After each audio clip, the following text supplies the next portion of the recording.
Hi, I'm Dr. Pompen. I'm here tonight to tell you about how to start your own business. The three things you need to know when you're starting your own business for your business to grow.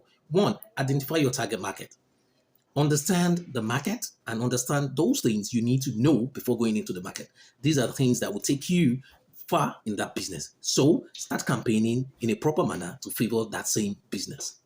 Secondly, have a solid business plan for you to understand your market, your potentials, those potentials you need to put into considerations for you to know what you're doing.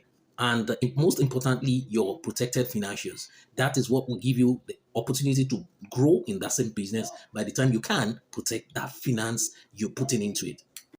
Prepare for financial challenges. Starting a new business is always expensive, believe me or not. But no matter the kind of business you want to do, the small scale, the medium scale, the big, always be fair. The expensive I'm talking about might not be the fund, but the logistics and every other thing put together to make it a business. So always prepare and get ready for the worst case scenario. There might be a way you can reduce this cost, but always have it at the back of your mind that you're prepared for unforeseen things that might happen.